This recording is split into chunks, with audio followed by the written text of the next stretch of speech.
Good afternoon, everyone. How's everyone doing today? Picked the perfect day to come out here on the lake for a boat ride, nice and calm.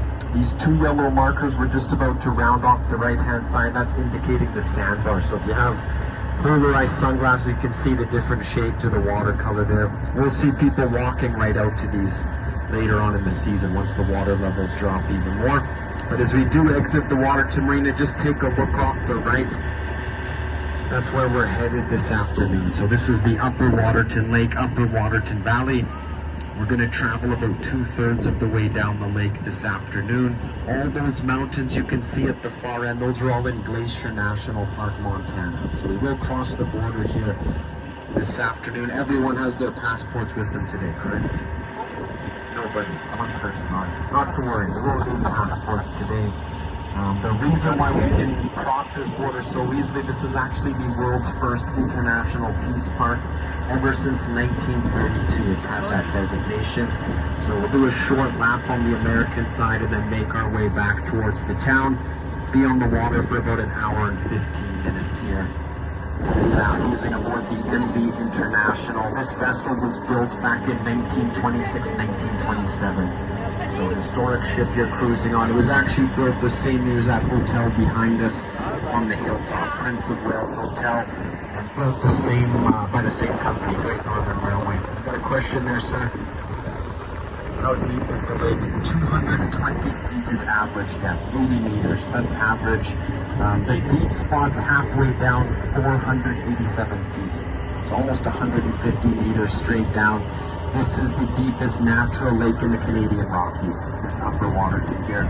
You'll notice we'll be able to get fairly close to the shoreline here today as we make our way around the lake. Our captain up here at the front, this is Captain Phil. Everyone give it up for Captain Phil.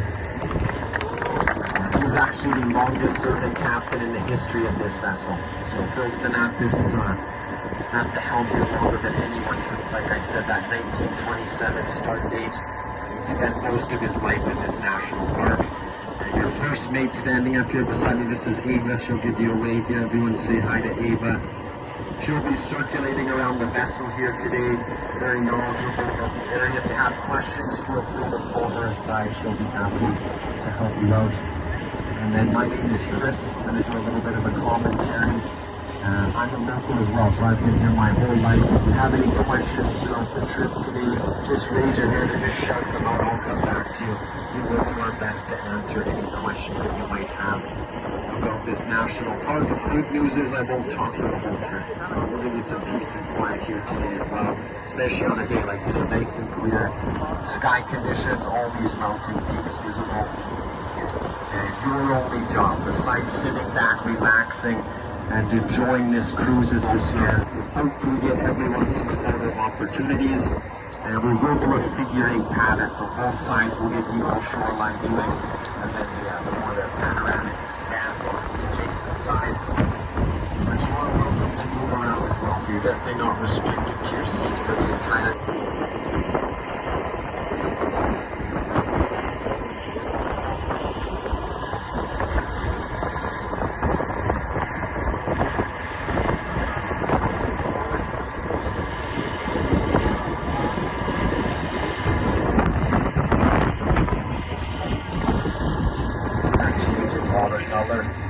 The shape of this lake is similar to your bathtub back home, so steep sides, rounds out. Population of the town site, get up to 3,000 people.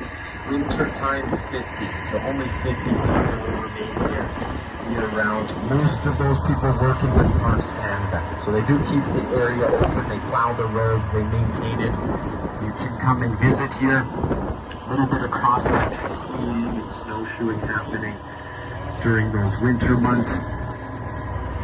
2 hotels do stay open year-round. Both of those have restaurants.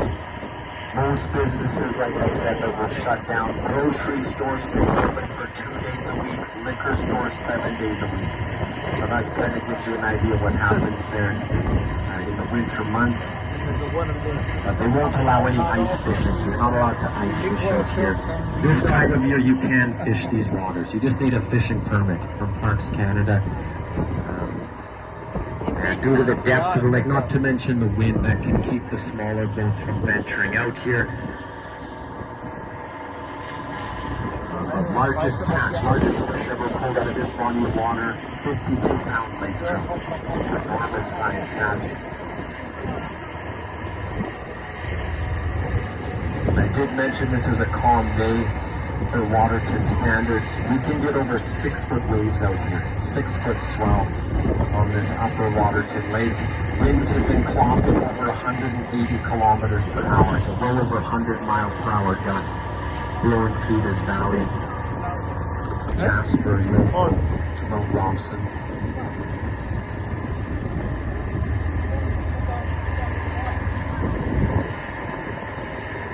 And you notice the little dock here off the left. So there's a hiking trail that takes off from this spot. It's called the Crip Lake Trail. We dropped people off this morning at 8:30, so they spend the day hiking up between these two mountains off the left. About a 16-kilometer hike. And final pickup time, 5:30 p.m. I was once rated as Canada's #1 hike. Recently rated by National Geographic as one of the world's most thrilling day hikes. So it starts off switchbacking through some of the last older growth forest in our park here. Douglas fir trees on this shore like over 600 years old. And then the trail climbs higher, pass by 4 waterfalls, 4 sets of waterfalls along the way. What makes that hike unique, though, crypt comes from the Greek word cryptos, meaning hidden or subterranean. That lake is nestled away in a glacial cirque. So you have to traverse a few obstacles to get back in there. The first one being a 14-foot high steel ladder. So you climb up this ladder, you take off your backpack, crouch down, and then scurry through a 60-foot long tunnel, natural rock tunnel, about the length of the boat here, the International. When you come out the other side of that, you're on a cliff ledge looking 600 feet down to the valley floor. And at that point, you hold onto a steel cable that they bolted into the side of the cliff wall, traverse around the ledge. So enter into that beautiful alpine lake. It's quite an adventurous hike. And up there in the alpine, that's home to some of the unique wildlife. So that's where you're going to find mountain goats, golden eagles, grizzly bears. People have even seen wolverine before around the shorelines of that Crip Lake.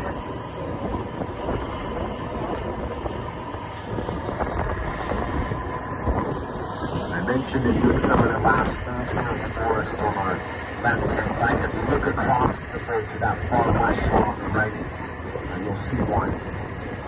So this is all the remnants of the Keenel Mountain wildfire. So a major wildfire burned through this park. That was in the fall of 2017. It started in British Columbia. Those strong winds I was talking about pushed that up over the Continental Divide. And it actually blazed through this park in a single night. So 80 kilometer per hour winds. You can imagine that like just a wall of flame descending into this valley. And looking back towards the town site, you can see just how close it came. That town would have been destroyed if it wasn't for the firefighters. So very well organized firefighting efforts saved that town from certain destruction. They had giant pumps sucking up lake water, spraying down the perimeter of town, and then leaving a fire to that night. And they put big swaths of the trees to create a bit of a break. All the locals were evacuated a week prior as well. Luckily, no human lives were lost during that fire. A number of local ranchers had lost their homes as it spread out onto the north, onto those western areas. If you drive up towards Red Rock Canyon or Cameron Lake, you'll see the extent of it, burning edible ridges. 70% of all forested lands were burned, and that's almost the entire west side of the park. You can see the dividing line just here off the right now. That's as far south as it burned. The wind switched, pushed it back. Our entire meadows and fireweed are growing in some of these areas. You also find thousands and thousands of lodgepole pine saplings. Some of these trees, they're almost 5 feet in height now, so they are regrowing quickly. A lot of the shrubs are producing fruit once again. Berries, that's bringing the birds and the wildlife back into those areas. but it will take many decades for that to regrow. The forest you can see ahead and off the right, the green building side of that divide, that burned in 1935, just to kind of give you an idea. That's about a 90-year-old forest, almost entirely lodgepole pine. Alright, so you notice we're slowing down out here. We're about to cross the border. Take a look off the left-hand side first. You're going to see a cut line in the forest there. There's a swath in the trees running right from lake level up the side of Mount Boswell. And in just another moment on the right-hand side, we'll get a much closer view of that cut line on the west shore now. And you're going to see a few markers there called obelisks. Stone one out front, bronze one set back just behind it.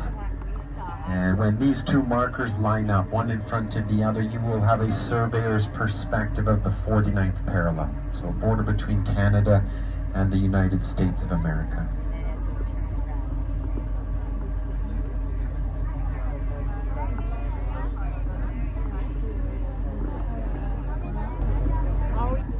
So that lakeshore trail touches down to this point. There's actually a campsite just back in the woods on the Canadian side. So you can book out the campsite, spend a night right on this international boundary.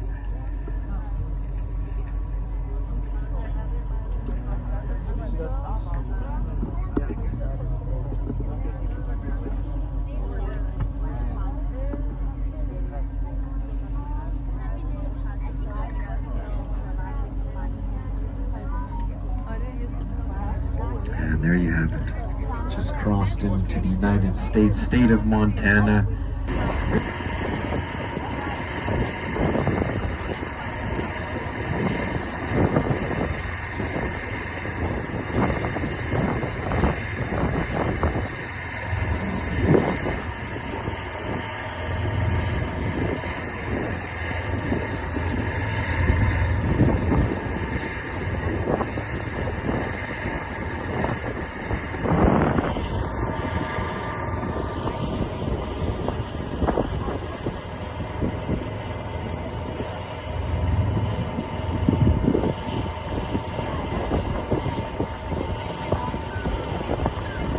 Valley. There's a mountain with some red colored rock near the top of the ridge there.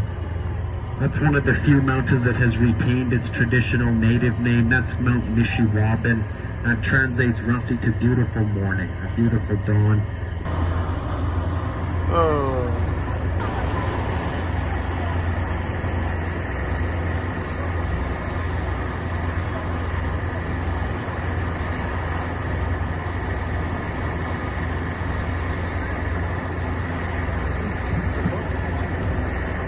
So we're approaching the town site of Waterton once again here.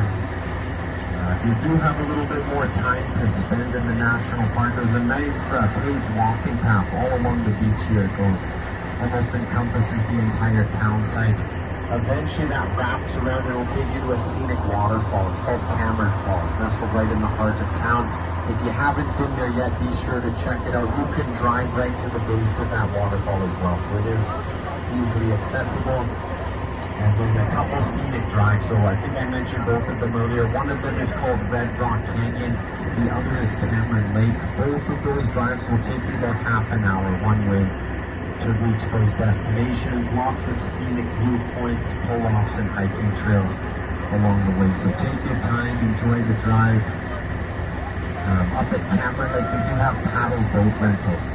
Tends to be fairly calm up in that alpine amphitheater. Short hike taking off from Red Rock, Blackiston Falls, probably the shortest trail in the park, 15 minutes, nice short. Your first mate Ava, myself, and our company, Waterton Shoreline Cruises, we would like to thank everyone for joining us here this afternoon. We'd like to wish you all a pleasant stay here in the national park, safe travels wherever they may take you.